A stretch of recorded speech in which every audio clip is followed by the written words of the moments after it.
Ces 20 années-là ont été 20 années d'administration maçonnique. La maçonnerie et la République étaient intégrés l'un dans l'autre.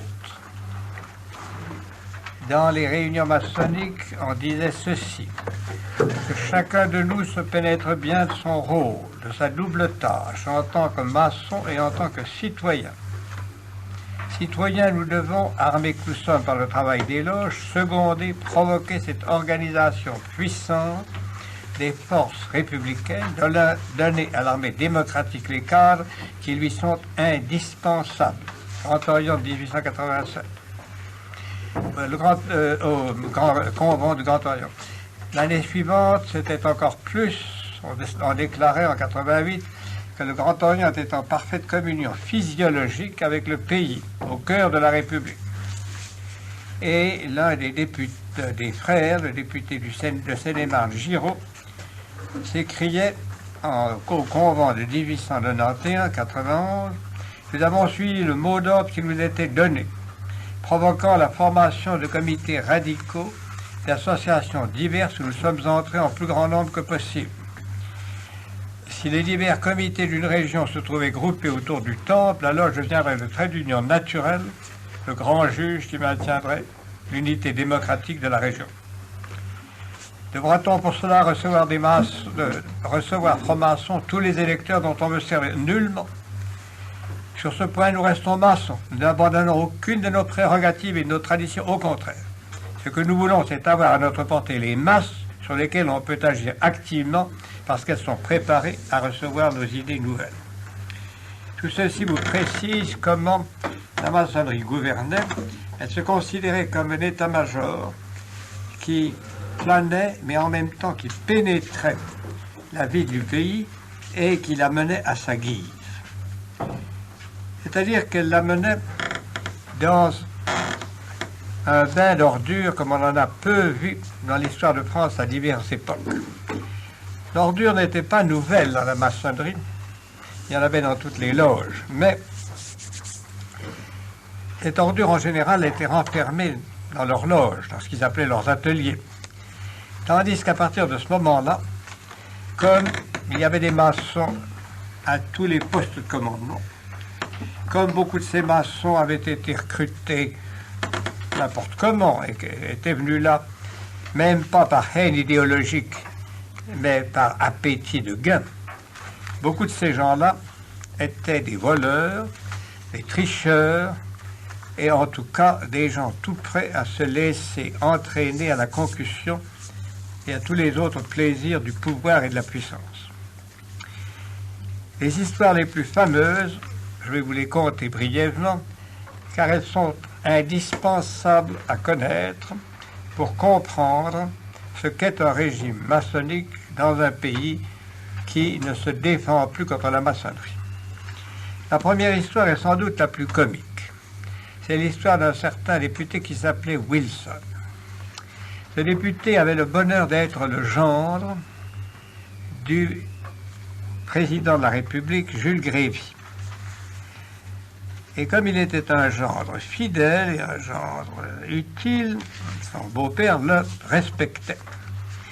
Malheureusement, pendant la présidence du dit beau-père, voilà-t-il pas qu'un certain général Caffarel, en octobre 87, qui était sous-chef de l'état-major général, avait été mis à la retraite parce qu'il avait manqué à l'honneur. D'où procès. Au procès, en novembre 87, les révélations ont consterné les milieux radicaux et le Grand Orient, ainsi que l'Élysée. Pour protéger le gendre du président, la police avait falsifié et remplacé les lettres des vrais coupables, qui étaient le député Wilson, par de fausses lettres. Et on avait supprimé partout le nom de Grévy. Quel était le commerce que faisait M. Wilson? M. Wilson savait que la vanité humaine est ce qu'il y a de plus riche et ce qu'on peut exploiter le mieux.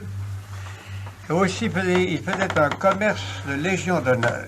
Et pour savoir des recruteurs et des marchands, il avait recruté une quinzaine d'anciens généraux, tous très décorés eux-mêmes, qui touchait un tant pour cent sur les légions d'honneur qu'il plaçait. Ainsi, un général imposant demandait un rendez-vous à un président de conseil d'administration, ou à un colonel, ou à une jolie femme, ou à une artiste, ou à un écrivain. Il lui disait, mon cher, il est scandaleux que le gouvernement de la République n'ait pas encore reconnu vos mérites. Nous sommes persuadés de cela, et on doit être persuadé dans l'entourage du président. Mais il y a des oppositions, vous savez, la grande chancellerie est quelque chose. Alors, je vous conseille de... Parce que j'ai des amis, nous pourrions vous aider. Ça coûtera très cher, ça coûtera 10 000 francs pour la Légion d'honneur et 20 000 pour la Rosette.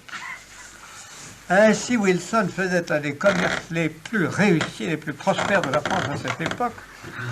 Et le beau-père couvrait tout ça en s'en doutant ou sans s'en douter. Mais le scandale fut saisi de tout cela. Le beau-père dut donner sa démission. Les journaux commencèrent à rire et à insulter. Et le Grand Orient fut secoué d'une agitation terrible en 1887.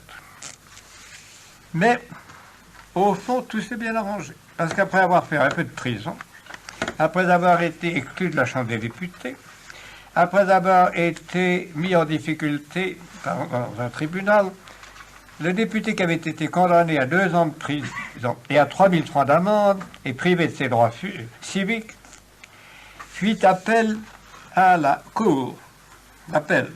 Et la Cour d'appel déclara qu'il était innocent, parce qu'en réalité, ce qu'il avait fait ne pouvait pas être qualifié d'escroquerie, ce qui était une jolie formule bien maçonnique. Donc, il était libre, et à l'élection suivante, les électeurs de sa région, qui était l'Indre-et-Loire, se sont empressés de le réélire parce qu'ils savaient que c'était un homme pratique, intelligent, commode et avec lequel on pouvait s'entendre. Pourtant, la chose laissa une trace. Et l'histoire Wilson donna lieu dans tous les cabarets de Paris à chanter une chanson que je n'ai pas entendue, je n'étais pas né, mais que j'ai reproduite et dont le refrain était « Ah, quel ennui d'avoir... ah, quel malheur d'avoir un gendre ». Enfin, c'était Grévy qui a été supposé la chanter. Donc, c'est une histoire qui se passait en 1887. Peu d'années après, une autre histoire beaucoup plus grave éclatait, qui compromettait cette fois-là une centaine de députés républicains et francs-maçons à la Chambre des députés. Ferdinand de Lesseps, qui avait creusé, aménagé, avec beaucoup de succès, le canal de Suez sous le Second Empire, c'est la dernière grande réussite du Second Empire, en 1869. Ferdinand de Lesseps avait essayé de faire de même pour le canal de Panama.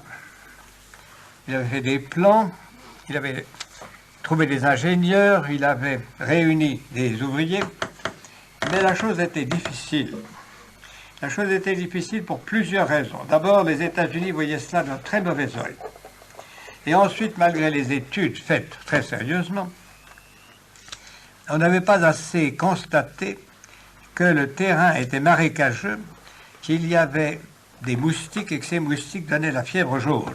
Par conséquent, les ouvriers mouraient comme des mouches, les ingénieurs étaient malades, il fallait les rapatrier, et au lieu de coûter X milliards, ça coûtait 2 fois le nombre de milliards qu'on avait pensé.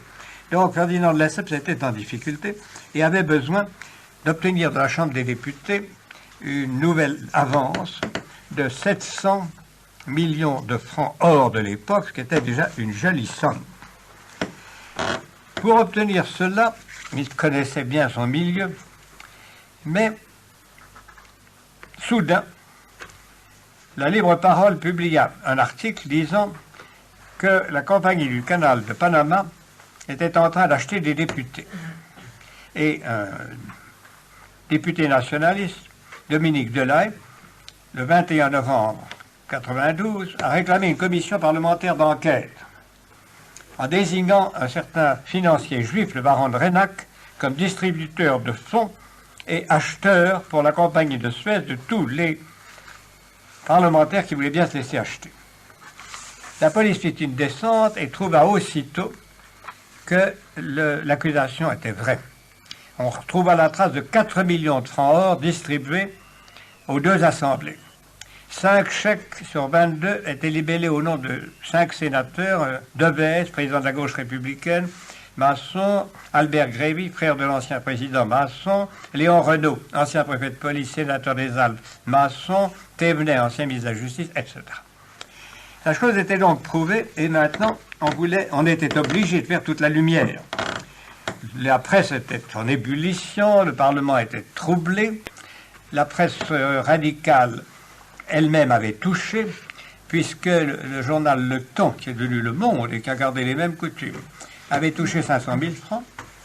Le Figaro et le Gaulois, qui étaient des journaux plus ou moins de droite, pas le Figaro mais le Gaulois, avait touché aussi, et la Lanterne, qui était le journal d'extrême gauche, avait reçu 203 000 francs, ce qui était déjà pas mal.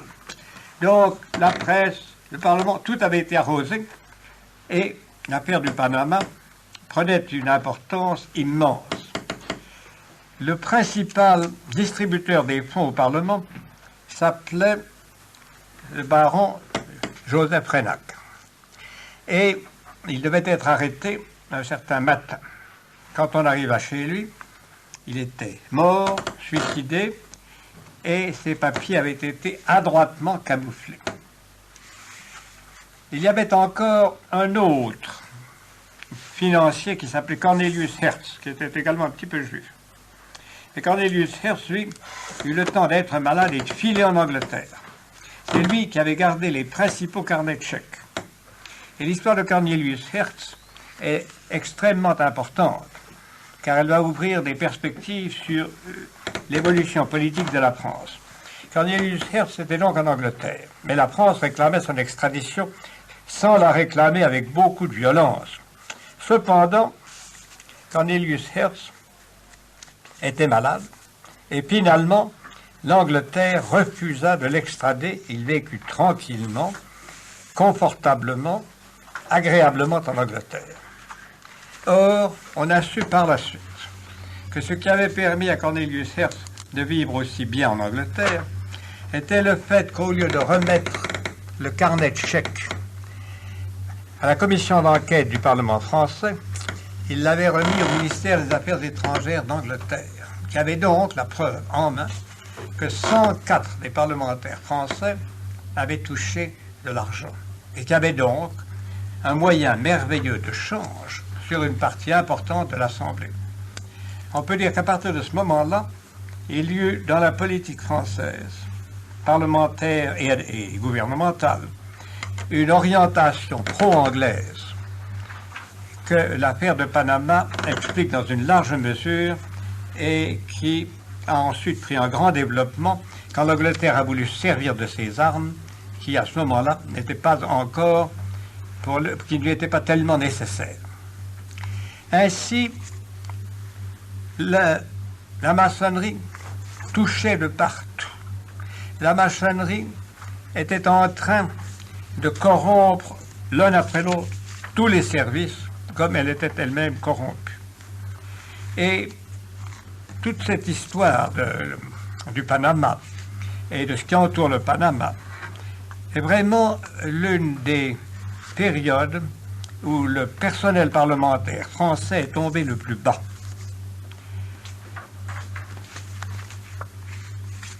C'était un scandale qui aurait dû détruire la maçonnerie. Mais la maçonnerie avait cette organisation de presse, cette organisation de diffusion que je vous ai déjà montrée, et les élections se succédaient en envoyant toujours des majorités maçonniques. Donc, la franc-maçonnerie était décidée à mettre la main complètement sur la France. Il n'y avait que deux forces qui pussent la gêner. L'une, c'était l'Église, à laquelle elle s'était déjà prise, attaquée, et l'autre, c'était l'armée. Les maçons détestaient l'armée française, parce que c'était un organisme hiérarchisé, parce que c'était un organisme qui gardait des traditions d'honneur, parce qu'un grand nombre des officiers appartenaient à des milieux distingués et à des milieux honorables et chrétiens. Aussi fut-il décidé, dans les cercles maçonniques, d'y mettre bon ordre. Et voici comment se passa la chose. Il y avait au cabinet du ministre de la Guerre un capitaine qui s'appelait Molin, M-O-L-L-I-N. Il était maçon. Et il suivait à ce moment-là l'idée qu'avaient les maçons. Les maçons avaient cette idée-ci, qu'on doit la justice à tous, disaient les maçons, mais on ne doit les faveurs qu'à nos seuls amis. Donc, il s'agissait de choisir entre les amis et ceux qui ne sont pas nos amis. Le capitaine Molin s'adressa au secrétaire du Grand Orient, qui était le frère Vadécar, pour lui demander des renseignements. Et il voulait savoir quels étaient, dans les différentes régions et dans les différents grades de l'armée, les officiers qui étaient vraiment réactionnaires ou les officiers qui étaient vraiment francs-maçons et les tièdes. Je suis entré dans la maçonnerie, a dit quelqu'un plus tard, et j'y serais resté sans cette histoire qui l'avait vraiment dégoûté. En effet, les maçons avaient décidé de faire un grand fichier de tous ceux qui pouvaient les gêner dans l'administration et dans l'armée. Au convent de 86, ils avaient déjà dit « Toute mère doit aimer sa fille. La France maçonnique doit aimer la République et le but de ses efforts doit tendre à réduire à l'impuissance ceux qui voudraient s'opposer à son développement et à sa marche progressive. Les ennemis de la République veulent attenter à son existence, opprimer sa conscience, flétrir son honneur. Nous étendrons, comme le ferait une mère veillant sur sa fille, nos mains unies pour parer les coups que l'on voudrait porter à notre enfant et pour écarter loin d'elle les traits dont on la menace. Les ennemis de la République se sont introduits dans les postes officiels. Ils détiennent les emplois, ils occupent les fonctions. Et tous salariés qu'ils sont par la République française, ils la combattent d'une façon d'autant plus dangereuse qu'ils l'attaquent dans le corps même de la place. Nous ne défendrons pas seulement la République, mais nous défendrons notre ordre et par conséquent nous-mêmes, individuellement, en réclamant les mesures de défense nécessaires, les mesures de protection tutélaire, les mesures de salut, l'épuration du personnel. Et alors, par le canal de ce colonel, capitaine Molin, le Grand Orient recevait des questions comme celle-ci du secrétaire, qui était une lettre du capitaine Molin au secrétaire général du Grand Orient. Très cher frère Vadécar, pourriez-vous sans attendre que les renseignements de l'enquête générale nous fussent parvenus, nous en procurer d'urgence sur le lieutenant-colonel Jaricot, directeur de la direction d'artillerie de Grenoble. Vous le rendriez bien service. Le ministre rentre ce soir et à moins de cause imprévue, le général Persat doit partir pour une quinzaine de jours à Saint-Georges-de-Didonne. Dans ces conditions, il vaudrait mieux sans doute attendre son retour qui arrive vers le 15 août. La réponse était que on envoyait une fiche. Voici quelle était la fiche du lieutenant-colonel Jaricot. Réactionnaire, clérical renforcé, dominé par sa femme qui le mène même à la messe et lui fera jouer un rôle qu'elle voudra, fût-il celui de Saint-Armand. Elle est, elle, entièrement dévouée aux jésuites, chez lequel elle prend son beau d'or. On croit sans pouvoir l'affirmer que ce sont eux qui ont fait le mariage. Lui est sans fortune. Elle est fille d'un maître maçon de Lyon qui lui a donné 100 000 francs de dot. Ayant moins le retenu que son mari, elle traite les républicains, surtout les francs-maçons, avec le plus profond mépris, et s'oublie jusqu'à le manifester par des impolitesses. On n'a jamais entendu parler des capacités du mari, ni en bien, ni en mal. Autre lettre du capitaine Molin. Très cher frère Vadécar, vous venez de nous adresser la recommandation 6 juin. Je copie au bas le contenu d'une fiche que vous nous aviez précédemment envoyée.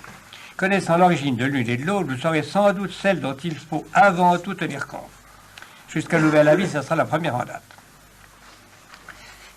Et puis ensuite, mon cher ami, voici une liste de colonels pour laquelle je vous serai très reconnaissant de nous procurer des renseignements aussitôt que vous le pourrez. C'est d'accord avec le général Castex, nouveau directeur de l'infanterie, que je vous l'envoie. Au fur et à mesure que ces renseignements vous parviendront, vous nous les communiquerez. Donc, voici quelques-unes des réponses. Général Metzinger, son action est néfaste à la tête d'un corps d'armée. Ses idées et ses fréquentations n'ont pas changé. Il serait inoffensif à Paris comme membre du Conseil supérieur de la guerre. Général Lacoste est une fripouille de mauvaise aloi, un élément nuisible, une nullité dont on va se débarrasser par mesure de haute sécurité. Général Heurtaud de la Merville, orléaniste et clérical, anti-républicain enragé. Si le général en question pouvait étrangler le ministre de la guerre actuelle, ce ne serait pas long. En résumé, c'est un jésuite, un sale jésuite, un triple jésuite qui salit l'armée. Colonel de Courson, comme les 99 sur 100 des officiers supérieurs, c'est un parfait clérical. Comme ses congénères, il lui est désagréable de subir la République. Il est grand temps de désinfecter l'armée et la magistrature. Colonel Wagner est soldat dans l'acceptation, vous voyez, mauvais français aussi, du mot. Ces hommes le trouvent dur, car il applique le règlement. Conclusion, doute. Général Laine, il ne manifestait pas ouvertement ses opinions, mais on peut le considérer comme hostile aux institutions républicaines, et il y en avait comme ça toute une énorme collection de milliers de fiches. Il y avait à ce moment-là un secrétaire adjoint au Grand Orient qui s'appelait M. Bideguet. Ce n'est pas un joli nom, mais l'homme semble avoir été honnête. Et quand il fut au courant, car les fiches passaient par ses mains, de tout cela, il eut un mouvement de dégoût. Et il commença à décider qu'il montrerait les lettres à des amis. Il les apporta à un prêtre qui les garda quelque temps avec lui, puis ensuite tous les deux cherchèrent un moyen de faire au Parlement un scandale. Ils ont trouvé enfin un député qui était courageux, qui s'appelait M. Guillot de Villeneuve. Et M. Guillot de Villeneuve a eu le courage, lui, de demander à interpeller et de lancer l'affaire dans toute sa violence. Ce fut un terrible chahut à la Chambre. Un chahut qui donna des réactions diverses. Naturellement, le président du Conseil, qui était Rougier, et un grand basson, essaya de calmer. Ensuite, un assez grand nombre de députés qui avaient été maçons, comme le socialiste Millerand, furent dégoûtés. Donc, il y eut une agitation extraordinaire, mais au bout de quelque temps, la maçonnerie était tellement forte qu'elle réussit à étouffer tout cela. Elle réussit à faire parler d'autre chose et elle réussit à distraire l'opinion publique de ce scandale qui montrait à quel point la maçonnerie était en train de pénétrer la France partout. Quelles sont les différentes aventures qui se sont produites? L'une des aventures, avant de quitter l'histoire des fiches, est celle-ci. Le député Siffton, qui était un nationaliste, rencontra, en sortant de la Chambre, le ministre de la Guerre. Et comme celui-ci avait des grosses joues, il lui a donné une double gifle. Tout Paris s'était excité en faveur de Siffton, et Siffton allait avoir un procès merveilleux avec le ministre de la Guerre, quand, 3 jours plus tard, on le trouva mort, asphyxié, mort dans sa chambre, et le bruit courut qu'il s'était suicidé, n'ayant pas de preuves contre le ministre. Or, en 1919, au moment de l'occupation de partie de l'Allemagne par la France, un soldat français est mort. Il s'appelait Maurice François. Il est mort à Hanovre le 9 octobre 1919 et voici ce qu'il a raconté. Ceci est pour vous donner une preuve nette que de temps en temps, les maçons tuent. Au moment de l'affaire des fiches, M. X du Grand Orient, accompagné de M. Y, me firent donner rendez-vous au Café du Globe. De là, nous sommes allés au Café du Helder et nous avons parlé de la disparition des fiches. Ils m'ont dit, Guyot et son parti ont acheté cela 1 million, Guillaume. Il faut que tu trouves le moyen de pénétrer chez Chicheton pour déceler ou déplacer la cheminée. De là, il me tira de sa poche un plan de la chambre. Après avoir causé un peu ensemble, on se sépara. Et moi, je devais 2 jours après me trouver hôtel de Hollande, rue Cadet. Là, un monsieur Z, aujourd'hui directeur du service pénitentiaire de Toulon, me remit une lettre pour un inspecteur de police habitant la maison de Neuilly. Le lendemain, un samedi, je me rendis à l'adresse où je restais 2 jours. C'est le mardi dans la nuit que moi-même, je décellais la cheminée de cuir. Le vendredi soir, dans la nuit, Siffeton est mort asphyxié, étendu au milieu de la chambre.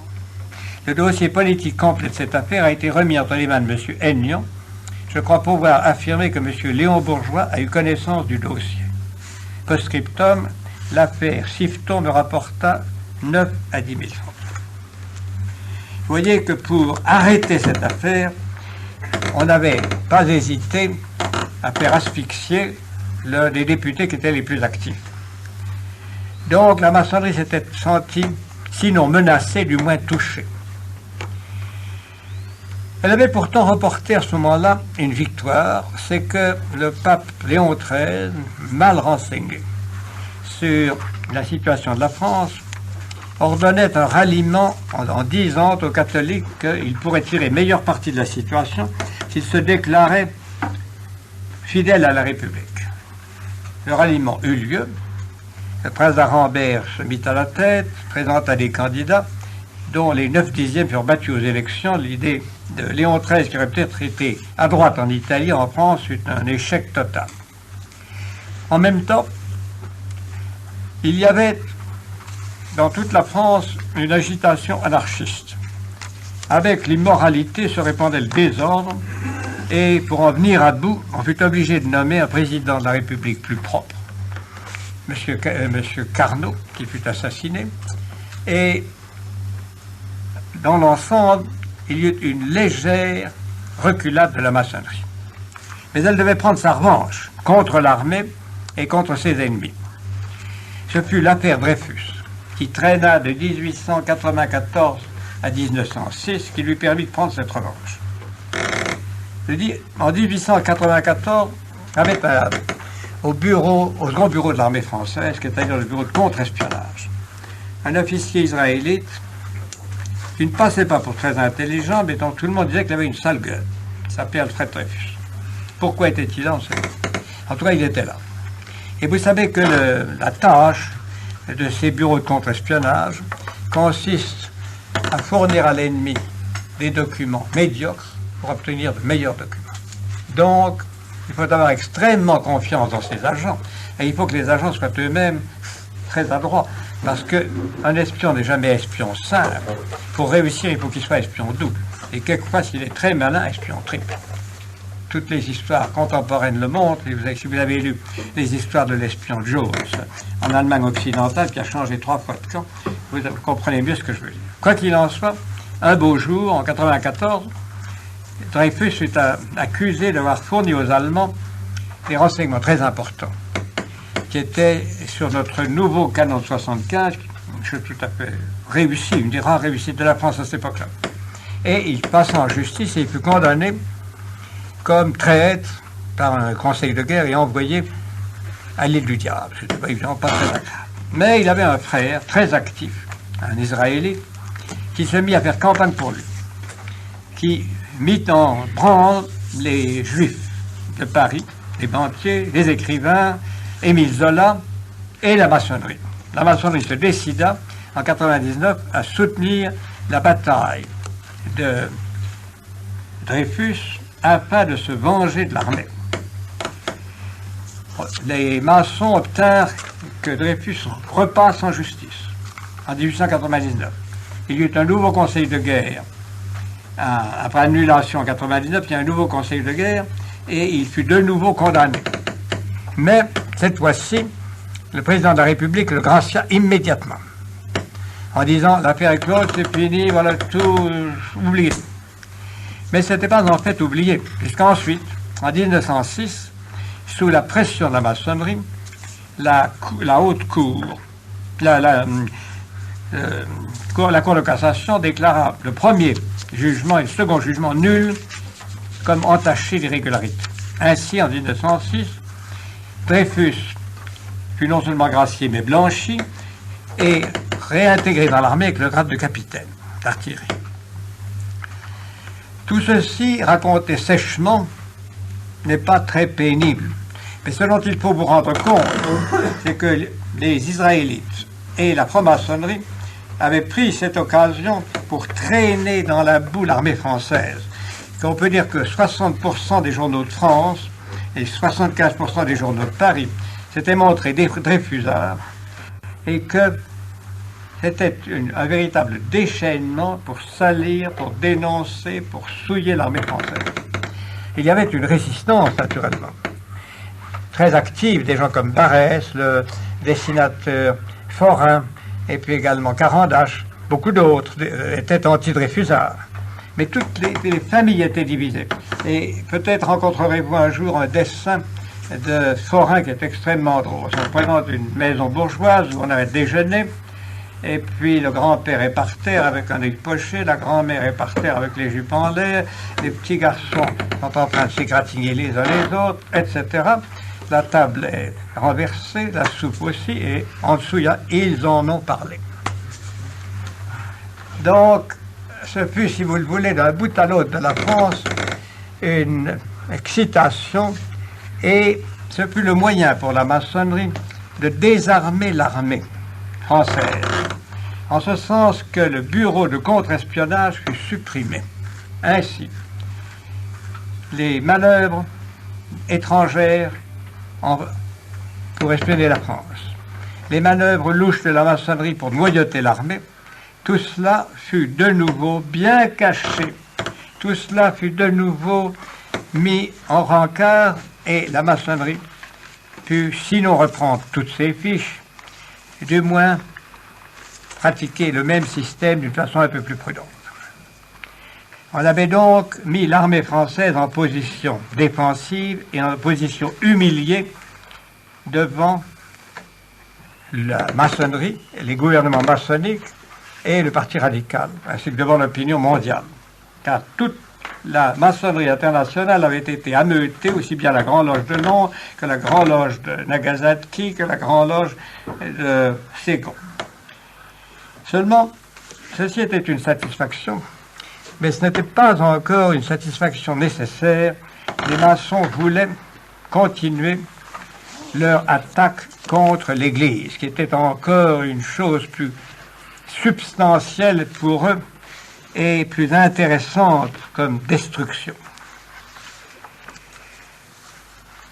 Les convents avaient l'un après l'autre réclamé que la France fut libérée du joug clérical.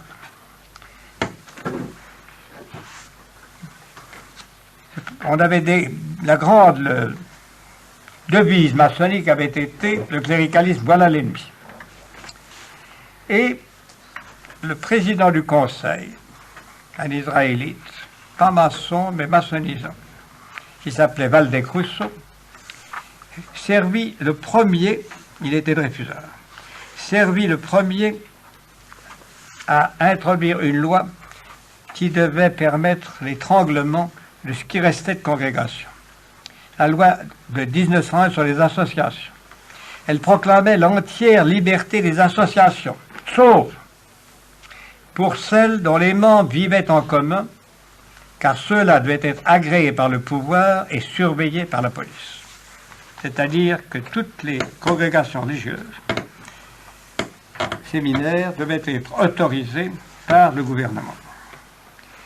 Nul ne sait ce que Waldeck aurait fait de cela. Mais déjà, ceci était très menaçant. Les élections qui suivirent cette loi portèrent au pouvoir un bloc maçonnique encore plus fort. Et celui-ci, ce groupe maçonnique, nomma comme président du Conseil, fit arriver comme président du Conseil un certain monsieur Émile Combes. Ceux d'entre vous qui voyagent dans le midi de la France peuvent aller voir au musée, dans le musée d'Agen, une très belle salle de musée qui est entièrement consacrée à M. Combes, qui avait du reste un visage sans aucune beauté. C'était un petit homme, sénateur radical, qui avait été séminariste pendant quelque temps. Il avait fait de la théologie, de la philosophie, puis de la médecine médiocre à Pons, et enfin élu maire de cette ville, sénateur du département de la Charente-Inférieure, qui est le département le plus maçonnique de France. Parce que c'est le département où le protestantisme était le plus fort. Et ensuite, il avait rendu service à Waldeck-Rousseau, et Waldeck-Rousseau l'avait poussé. Donc, en juin 1902, Combes arriva comme président du Conseil, et les journaux de droite le représentaient avec des petites cornes, et puis une petite queue de démon. Pour lui, immédiatement, il a agi. Ses premiers actes furent de fermer le plus grand nombre des écoles congréganistes qui étaient autorisées jusque-là, de fermer et d'expulser, de refuser 54 demandes d'autorisation de congrégation d'hommes sur 59. Et en juin suivant, il a refusé toutes les demandes émanant de congrégations féministes. Il essaya même de faire abroger la loi Fallou, vous vous rappelez, qui donnait une certaine liberté à l'Église pour l'enseignement secondaire et supérieur. Mais là, le Sénat l'arrêta. Seulement, il voulait aller plus loin. Il avait réussi à faire élire un président de la République maçon qui s'appelait M. Loubet. M. Loubet, qui était de Montélimar, comme le bon Nougat, était un peu nougat. Et il avait la souplesse que peut avoir le vraiment bon nougat. Il obéit à Combes, le petit père Combes. Et aussi, quand il avait été à Rome, il avait rendu visite au roi d'Italie, mais il s'était gardé d'aller faire la moindre politesse au Saint-Père. Le pape, qui était un souverain reconnu, qui avait un nonce à Paris, envoya une note au Quai d'Orsay pour protester. Mais cette note, naturellement, fut communiquée et publiée dans les journaux par les soins du prince Albert de Monaco, qui était une canaille maçonnique, et du Jaurès, qui était moins canaille, mais maçon aussi. Donc, ce fut une tempête. Tous les journaux maçonniques, les journaux républicains protestèrent, et on rappela l'ambassadeur français qui était à Rome. Donc, à partir de ce moment-là, la rupture avec Rome, qui était une idée que chérissaient les maçons, devint une chose beaucoup plus pratique. Cependant, Combes n'était pas aussi pur que ses convictions maçonniques. Et en liquidant certaines congrégations françaises, en particulier les Chartreux, il se produisit d'horribles escroqueries dont son fils fut le bénéficiaire. Il y eut ce que l'on appela le million des Chartreux. Les malheureux Chartreux n'avaient vraiment comme fortune que leur liqueur, et alors autour de cette liqueur, le fils Combes fit une escroquerie magnifique, un scandale qui fut vraiment très grand. Et alors, comme l'affaire des fiches arrivait en même temps, le ministère tomba. Donc, Combes était parti. Mais l'idée était dans l'air. L'idée qu'il fallait absolument se débarrasser de toute relation avec Rome. Et c'est Briand. C'est le ministre Briand, qui était lui aussi un maçon. Mais c'était un maçon tiède et paresseux. Parce qu'il avait toujours été paresseux et que c'était un principe chez lui d'être paresseux. Mais il était aussi très adroit. Et il succéda à Combes, et ce fut sous son ministère qu'avec beaucoup de douceur, avec beaucoup d'agrément, la rupture se fit avec Rome. Il avait eu un scandale de mœurs dans sa circonscription à Saint-Nazaire, mais enfin, ceci n'importe pas. Il était maçon, mais je vous dis par paresse, il n'était pas beaucoup. Donc, il a défendu le projet que Combes avait préparé de séparer l'Église de l'État, mais il l'avait un peu transformé. il avait fait ce qu'il appelait un compromis. Et il avait décidé, la loi fut votée le 9 décembre 1905, que l'État français ne reconnaissait plus le Saint-Siège, que l'on supprimait les traitements versés aux prêtres, mais que l'on verserait à des associations cultuelles composées de laïcs les biens des églises et des presbytères. Non, les biens de la Manse, tandis que les églises et les presbytères seraient propriété publique. Les libéraux insistèrent beaucoup par Rome pour que cette loi fût acceptée. Le pape Pie X refusa. Le pape Pie X voyait bien le danger qu'il y avait là à une entente plus ou moins tacite avec la maçonnerie d'abord et ensuite à mettre le clergé entièrement à la merci de la gestion de laïcs, où les maçons pourraient faire entrer qui ils voulaient. J'étais très jeune, mais j'ai assisté aux émotions de ces années-là, et je vous assure que ce fut une grande secousse quand Saint Pie X refusa d'accepter cette loi, parce que cela vouait le clergé français à une situation très précaire et plus difficile. Mais en même temps, c'était une libération. Pour la première fois depuis 1802, le Saint-Siège pouvait nommer les évêques et choisir des hommes pieux et saints.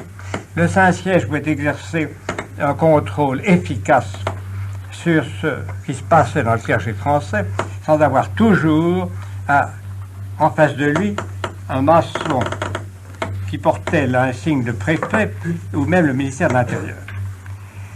La période qui suivit la séparation de l'Église et de l'État fut donc une période pour les prêtres français dure.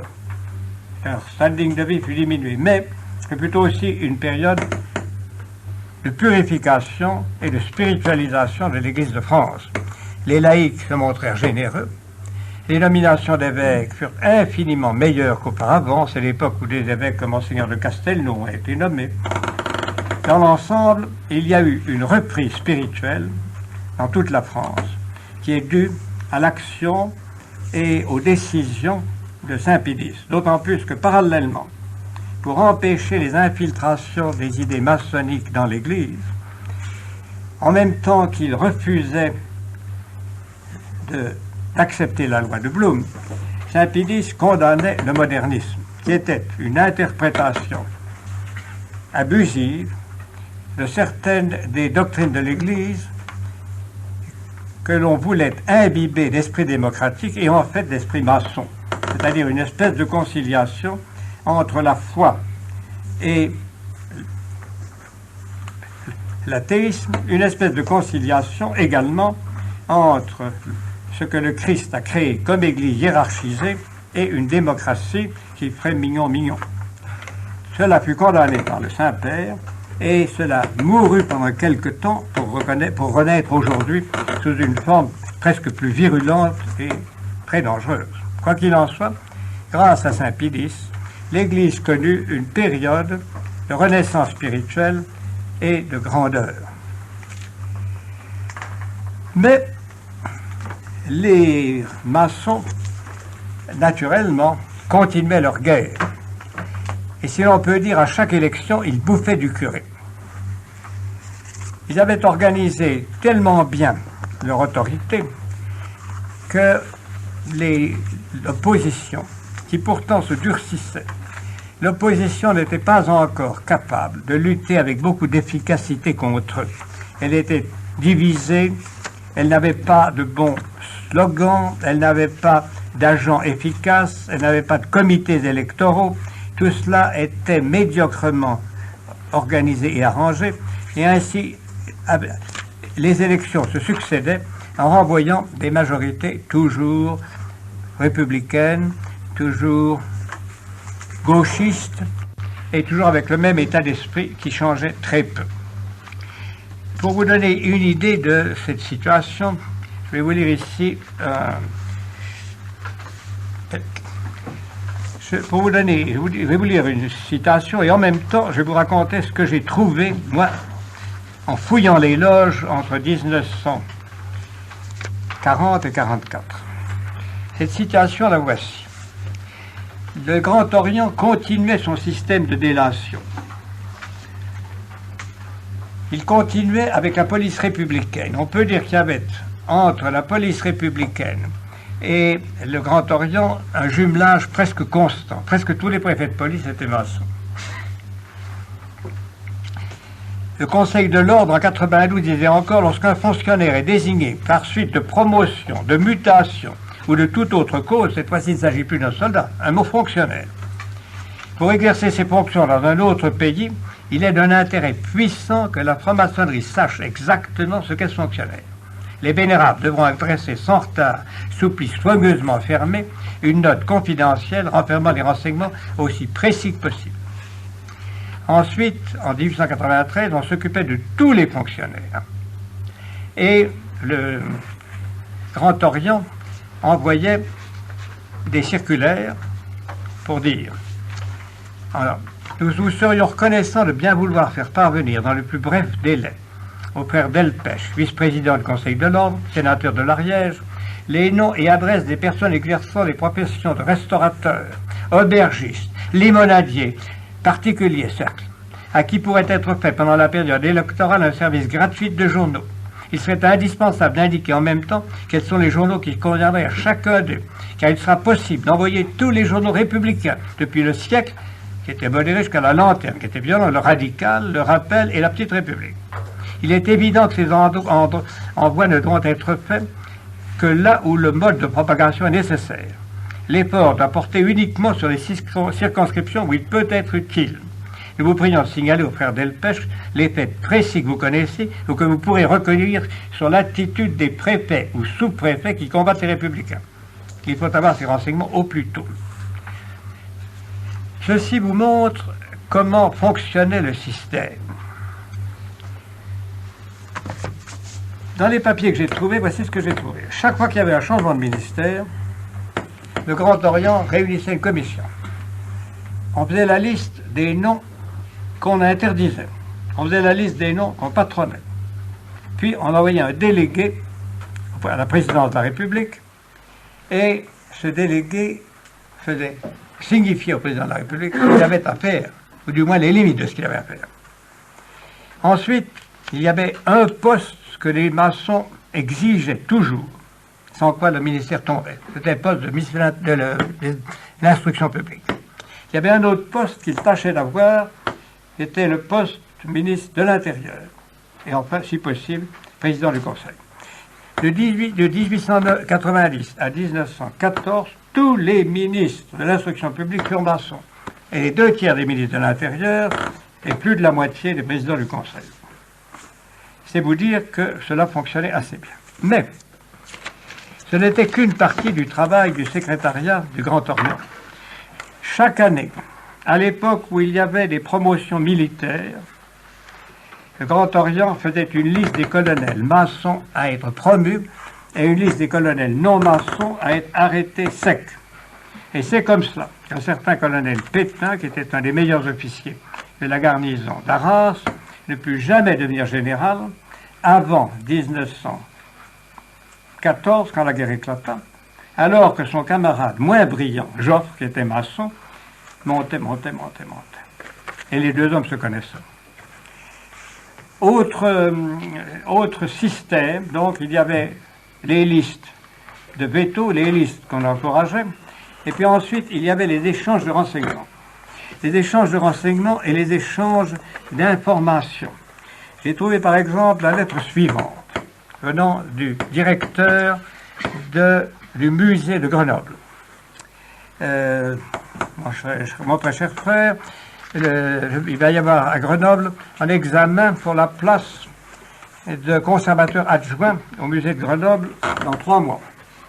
Je tiens de vous envoyer les sujets qui seront donnés à l'écrit, de façon à ce que vous puissiez aider ceux de nos frères qui seront candidats. Pour l'oral, je voudrais bien m'envoyer les noms de ceux qui seraient candidats.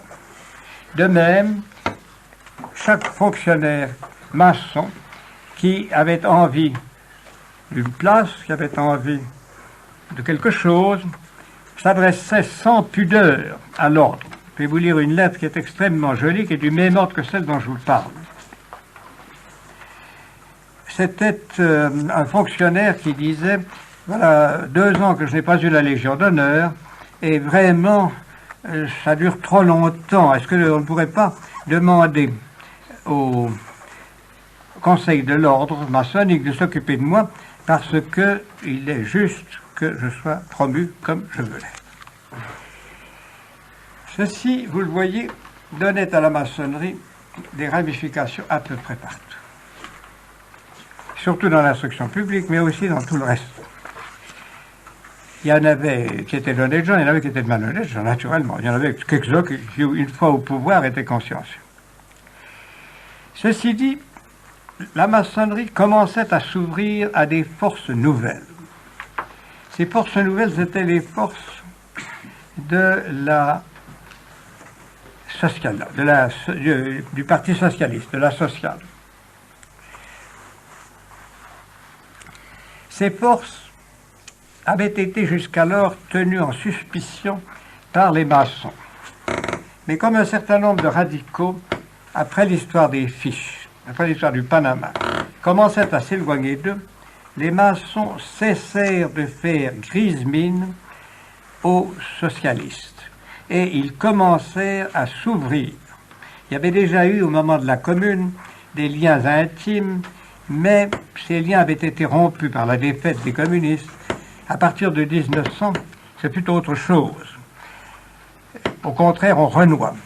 Des gens comme un certain Allman, Marcel Samba, Grousquier, tous ces gens-là étaient à la fois du Grand Orient et du socialisme. Et quand Jaurès fonda son journal L'Humanité, il eut de nombreuses souscriptions maçonniques, et celle en particulier d'un grand banquier, juif et maçon, qui s'appelait Louis Dreyfus. Toujours, les gens opulents de la maçonnerie soutinrent ce journal, et même un bon nombre de banquiers qui n'étaient pas maçons, parce qu'ils étaient des lâches. Vous voyez au milieu de tout cela comment la France restait dans un margouillis de malhonnêteté. Pourtant, il y avait une renaissance spirituelle grâce à Pidis, et cette renaissance prenait une forme d'évangélisation beaucoup plus active qu'auparavant. Puis ensuite, il y avait une forme de réaction politique. Après 1904, beaucoup de patriotes s'étaient ralliés à la thèse monarchiste et avaient fondé l'Action française avec Maurras, qui était un polémiste merveilleux. Or, Maurras n'avait pas de difficulté pour prouver à cette époque-là que la République était une ordure, une pourriture, et que cette pourriture était le processus normal qui devait sortir d'une évolution comme celle qui s'était produite en France depuis 1789. Parallèlement à cela, les milieux de clergé commençaient à être un peu inquiets, tardivement du reste, sur la maçonnerie. Mais dès 1884, quand le Saint-Père publia sa lettre, Humanum Genus, son encyclique Humanum Genus, il disait aux prêtres qu'il fallait faire extrêmement attention à la maçonnerie et qu'il fallait étudier la maçonnerie de façon à ne pas la laisser dominer la France. Cela secoua un bon nombre de bons prêtres. Léon XIII, donc, avait dit dans cette encyclique Humanum Genus, arrachez à la franc-maçonnerie le masque qui la couvre et faites-la voir telle qu'elle est. Donc, à partir de ce moment-là, les gens zélés multiplièrent les revues. Ils les multiplièrent, ce qui était une maladresse, au lieu de s'entendre entre eux. Il y eut la France chrétienne, il y eut la franc-maçonnerie démasquée, il y eut la Bastille antimaçonnique, et le public, qui était dégoûté, commença à être très inquiet, vraiment secoué. Mais la maçonnerie avait plus d'un tour dans son sac. Et ici, je vais vous parler d'un de ces tours sur lequel j'insiste pour vous montrer que dans le combat antimaçonnique, il ne suffit pas d'avoir du zèle, il ne suffit pas d'avoir des convictions, il faut aussi avoir des connaissances, et il faut avoir des connaissances précises. Au moment donc où cette campagne des cléricaux, des réactionnaires, des gens de bon sens, commençait contre la maçonnerie, un certain ancien maçon qui s'appelait Gabriel Jogan Pagès, mais qui prenait le surnom de Léo Taxil, commença une campagne extrêmement violente dans le même sens que les ecclésiastiques.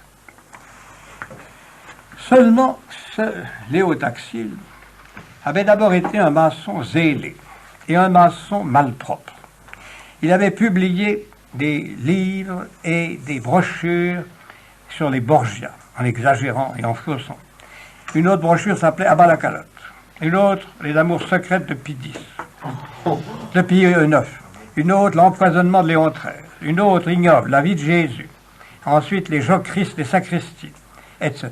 Je vous en passe, car ça devient tellement dégoûtant. Donc, il avait fait tout ça. Et puis, soudain, après que tous ces ouvrages eussent été mis à l'index, il s'était déclaré un ennemi de la maçonnerie, et entre 1884 et 97, il a publié une série de volumes qui se vendaient à des millions, à des centaines de milliers en tout cas, chez les éditeurs catholiques Le Touzet et Alné, pour dénoncer la maçonnerie, les crimes maçonniques, les frères Propoint, les sœurs maçonnes, le culte du grand architecte, la franc-maçonnerie dévoilée et expliquée, le Vatican et les frères maçons, les mystères de la franc-maçonnerie dévoilés, cours de maçonnerie pratique, etc.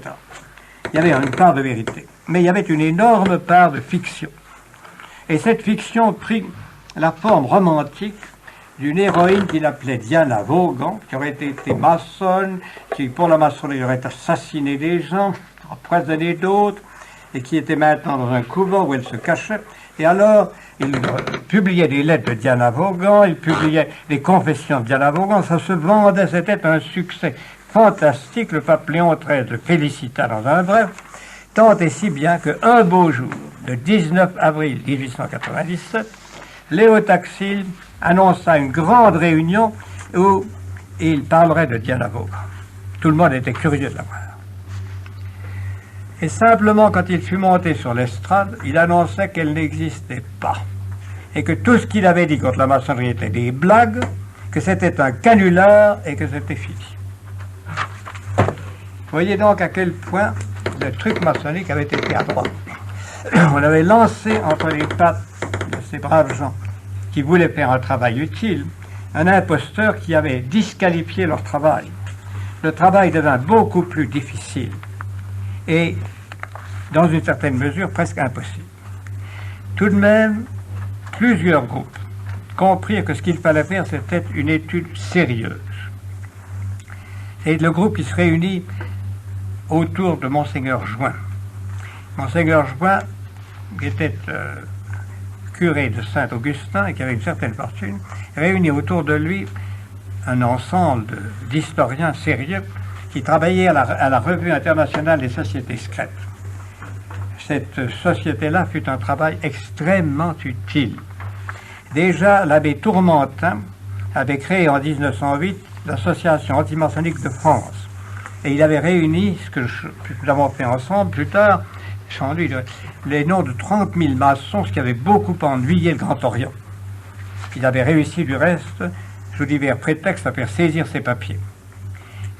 Donc, il s'est fait un travail pratique. Ce travail, après la crise de Léo Taxil, qui avait rendu les catholiques un peu plus sages, ce travail a été utile.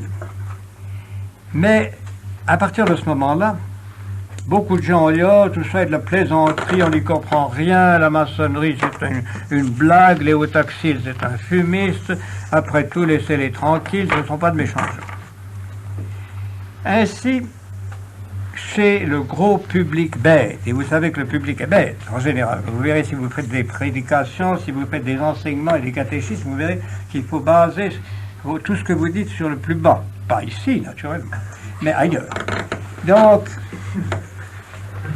ça collait, vous comprenez, on disait « Oh, le maçonnerie ».